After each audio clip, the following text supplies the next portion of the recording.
ಈ ಕಳ್ಳ ಸಿನಿಮಾ ಬಗ್ಗೆ ಮಾತಾಡ್ತಾ ಹೋದಾಗ ಅಥವಾ ನಿಮ್ಮ ಹಿಂದಿನ ಸಿನಿಮಾ ಬಗ್ಗೆ ನೆನಪಾಗೇ ಆಗುತ್ತೆ. ಹಾಗಾಗಿ ಆ ಸಂದರ್ಭದಲ್ಲೂ ಕೂಡ ನಿಮ್ಮ ಜೊತೆಗೆ ದರ್ಶನ್ ಸರ್ ಜೊತೆಗಿದ್ದಂಥವ್ರು, ನಿಮ್ಮನ್ನು ಬೆಂತಟ್ಟದಂಥವ್ರು.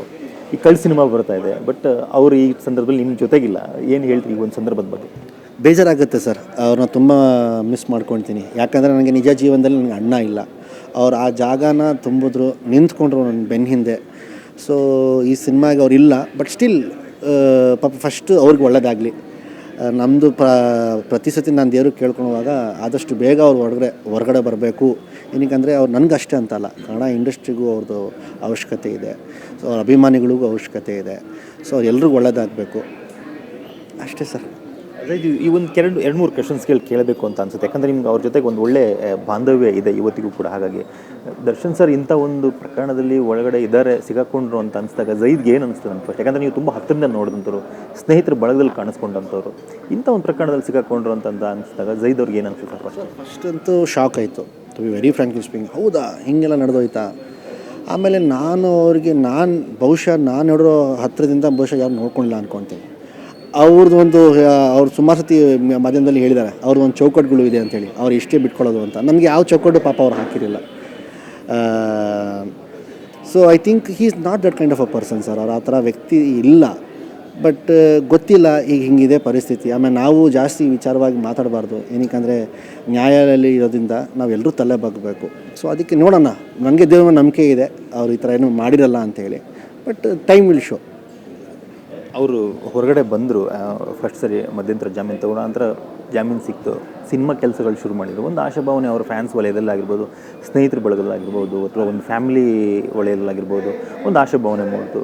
ಇನ್ನು ದರ್ಶನ್ ಅವರು ಬೇರೆ ಥರವಾಗಿ ಹೋಗ್ತಾರೆ, ಆಮೇಲೆ ಅಥವಾ ಅವರ ಜರ್ನಿ ಇನ್ನೂ ತುಂಬ ಚೆನ್ನಾಗಿ ಹೋಗುತ್ತೆ ಅನ್ನೋ ಅಂತ ಇಷ್ಟು. ಬಟ್ ಅವ್ರು ಅದೇ ಥರ ಮಾಡ್ಕೊಂಡು ಹೋಗ್ತಾಯಿದ್ರು, ನೀಟಾಗಿ ಸಿನಿಮಾಗಳು ಶೂಟಿಂಗ್ ಎಲ್ಲವೂ ಮಾಡ್ಕೊಂಡು. ಮತ್ತು ಸಡನ್ನಾಗಿ ಒಂದು ಚೇಂಜ್ ಓವರು ಮತ್ತೆ ಒಳಗಡೆ ಹೋಗ್ಬೇಕಾಗಿ ಬರುವಂಥದ್ದು, ಇದೆಲ್ಲ ನೋಡಿದಾಗ ಒಂದಿಷ್ಟು ಅವರ ಸ್ನೇಹಿತರ ಬಳಗ ಅಥವಾ ಅಭಿಮಾನಿ ಬಳಗ ಇವರಿಗೆಲ್ಲರೂ ಕೂಡ ಒಂದು ಬೇಸರ ತರುವಂಥದ್ದೇ. ಝೈದ್ ಅದನ್ನು ಹೇಗೆ ಸ್ವೀಕಾರ ಮಾಡಿದ್ರು ಅಂತ? ಈಗ ಬೇರೆಯವರು ಹೆಂಗೆ ಸ್ವೀಕಾರ ಮಾಡ್ಕೊಳ್ಳೋದ್ರೆ ನಾವು ಸ್ವೀಕಾರ ಮಾಡ್ಕೊಳ್ಳೇಬೇಕಲ್ಲ ಸರ್. ಏನಕ್ಕೆಂದರೆ ನ್ಯಾಯಾಲಯ ನಮ್ಮ ಕಂಟ್ರೋಲ್ ಇಲ್ಲ. ಆಮೇಲೆ ಅಲ್ಲಿ ಘಟನೆ ನಡೆದಾಗ ನಾನಂತೂ ಇರಲಿಲ್ಲ. ಸೊ ಈಗ ನಿಮ್ಮದು ಏನು ಅಭಿಪ್ರಾಯ ಇತ್ತು, ನಂದು ಅದೇ ಅಭಿಪ್ರಾಯ ಇತ್ತು. ಬಟ್ ನಮ್ಮದು ಒಡನಾಟ ಜೊತೆಲಿ ನಾವು ಒಳ್ಳೆ ಟೈಮಲ್ಲಿ ನಾವು ಇದ್ದಿದ್ದ ಟೈಮಲ್ಲಿ ಸೊ ನಾವು ನೋಡಿದ್ದೀವಿ ಆ ವ್ಯಕ್ತಿತ್ವ ಹೇಗೆ ಅಂತ ಹೇಳಿ. ಆಮೇಲೆ ಆ ಅಪ್ಪನಿಗೆ ಇವತ್ತು ಈ ಪರಿಸ್ಥಿತಿಲಿ ನೋಡ್ತೋದು ನನಗೆ ಇಷ್ಟ ಆಗ್ತಾಯಿಲ್ಲ. ಏನಕ್ಕೆ ಆ ಅಪ್ಪ ರಾಜಂತರ ಇದ್ದೊಂದು ವ್ಯಕ್ತಿ. ಅವರಷ್ಟೇ ಅಲ್ಲ, ನಮಗೂ ಅಷ್ಟೇ ಹಾಗೆ ನೋಡ್ಕೊಳ್ತಾ ಇರೋರು. ನನಗೆ ಒಬ್ಬ ಜಮೀರ್ ಅಹ್ಮದ್ ಖಾನ್ ಮಗ ಅಂತ ಯಾವತ್ತೂ ಟ್ರೀಟ್ ಮಾಡಿಲ್ಲ. ಇನ್ನು ಯಾರೊಬ್ಬ ಬೇರೆಯವ್ನು ಬಂದರು, ಇಬ್ಬರಿಗೂ ಎಲ್ಲರಿಗೂ ಒಂದೇ ಥರ ಟ್ರೀಟ್ಮೆಂಟ್. ನನಗೇನು ಸ್ಪೆಷಲ್ ಥರ ಏನಿಲ್ಲ. ಬಟ್ ನಾನು ಅವ್ರ ಜೊತೆ ಬೇರೆ ಥರ ಇದ್ದೆ. ಏನಕ್ಕಂದರೆ ನಂದು ಅವ್ರದ್ದು ಒಂಥರ ಬೇರೆ ಥರನೇ ಬಾಂಧವ್ಯ ಆಯಿತು ಸರ್. ಬೇಜಾರಾಗುತ್ತೆ ಸರ್, ಅಷ್ಟೇ. ಇನ್ನೇನು ಹೇಳೋಕ್ಕಾಗತ್ತೆ, ನೀವು ಹೇಳಿ ಸರ್. ನಿಮ್ಮ ಮನೆಗೆ ಬಂದಿದ್ದು ಒಂದಿಷ್ಟು ವೀಡಿಯೋಗಳನ್ನ, ಕ್ಲಿಪ್ಪಿಂಗ್ಸ್ಗಳನ್ನೆಲ್ಲ ನೋಡಿದ್ವಿ, ತುಂಬ ಖುಷಿಯಾಗಿತ್ತು. ಅವ್ರು ನಿಮ್ಮ ಮನೇಲಿ ಊಟ ಮಾಡಿ ಹೋಗಿದ್ದು ಆಗಿರ್ಬೋದು, ಅದು ಮೋಸ್ಟ್ ಬೆಬ್ಲಿ ಅದು ಬರ್ಡೇ ಟೈಮಲ್ಲಿ ಅಂತ ಅನ್ಸುತ್ತೆ, ನನಗೆ ಸರಿಯಾಗಿ ನೆನಪಾಗ್ತಿಲ್ಲ, ಅಥವಾ ಅದು ಫೆಸ್ಟಿವಲ್ ಓಕೆ ರಾಬರ್ಟ್ ಟೈಮಲ್ಲಿ ಅನಿಸುತ್ತೆ. ಆ ದಿನಗಳನ್ನ ನೆನಪು ಮಾಡ್ಕೊಳ್ಳೋದು ಸರ್ ಖುಷಿಯಾಗುತ್ತೆ ಸರ್. ಅವರು ನಮ್ಮ ಹೊಸ ಮನೆ ಬೇರೆ, ಇನ್ನೊಂದು 2 ಇಯರ್ಸ್ನ ಆಗಿತ್ತೇನೋ.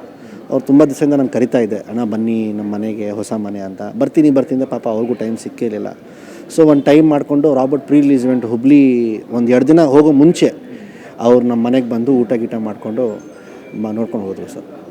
ಈ ಕಲ್ಟ್ ಸಿನಿಮಾದ ಬಗ್ಗೆ ಸರ್ ಜೊತೆಗೆ ಏನಾದ್ರು ಮಾತಾಡಿದ್ದು, ದರ್ಶನ್ ಸರ್ ಜೊತೆಗೆ ಮಾತಾಡಿದ್ದಿದೆಯಾ ಹೇಗೆ ಅಂತ ಹೇಳಿ? ಸರ್ ಅದು ಕಲ್ಟ್ ಶುರುವಾಗಿದ್ದು ಅವರಿಂದಾನೆ. ಅಂದರೆ ಸಿನಿಮಾ ಕತೆ ಅಲ್ಲೆಲ್ಲ ಫಿಕ್ಸ್ ಮಾಡ್ಕೊಂಡ್ಬಿಟ್ಟಿದ್ದೆ. ನನಗೆ ಬೇರೆಯವ್ರದ್ದು ಕಮಿಟ್ಮೆಂಟ್ ಇತ್ತು ಸರ್.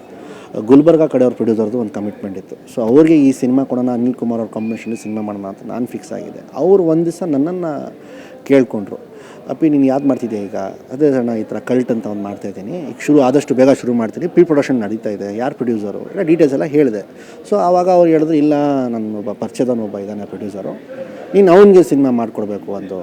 ಸರಿ ಖಂಡಿತ ಮಾಡಿಕೊಡಿ, ನೀವು ಹೇಳಿದ್ಮೇಲೆ ಮುಗೀತು, ಅಲ್ಲಿ ABCD ಏನಿಲ್ಲ, ಖಂಡಿತ ಮಾಡಿಕೊಡಿ. ಇಲ್ಲ ಇದೇ ಸಿನಿಮಾನೇ ಮಾಡಿಕೊಡು, ಇಮಿಡಿಯೇಟಾಗಿ ಮಾಡಬೇಕಂತೆ.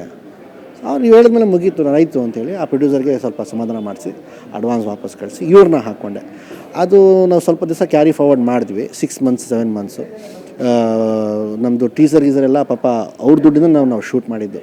ಆಮೇಲೆ ಏನೋ ಪಾಪ ಅವ್ರಿಗೇನೋ ಫೈನಾನ್ಷಿಯಲ್ ಪ್ರಾಬ್ಲಮ್, ಏನೋ ಒಂದು ಸಮಸ್ಯೆಗಳು ಬಂದಾಗ ಅವ್ರಿಗೆ ಮುಂದೆ ಕ್ಯಾರಿ ಫಾರ್ವರ್ಡ್ ಮಾಡ್ಕೊಳಕ್ಕೆ ಆಗಲಿಲ್ಲ. ಸೊ ಅದಕ್ಕೆ ಇನ್ನೊಬ್ಬ ಕಮಿಟ್ಮೆಂಟ್ ಇತ್ತು, ನಮ್ಮ ಲೋಕಿ ಅಣ್ಣ ಅಂತ, ಈಗ ಸಿನಿಮಾ ಪ್ರೊಡ್ಯೂಸರು. ಸೊ ಅವ್ರನ್ನ ಇನ್ವಾಲ್ವ್ ಮಾಡಿ ಅವ್ರು ಎಷ್ಟು ಖರ್ಚು ಮಾಡಿದ್ರು ಹಣನ ಅವ್ರಿಗೆ ವಾಪಸ್ ಕೊಟ್ಟು ನಾವು ಮುಂದಕ್ಕೆ ಹೋದ್ವಿ.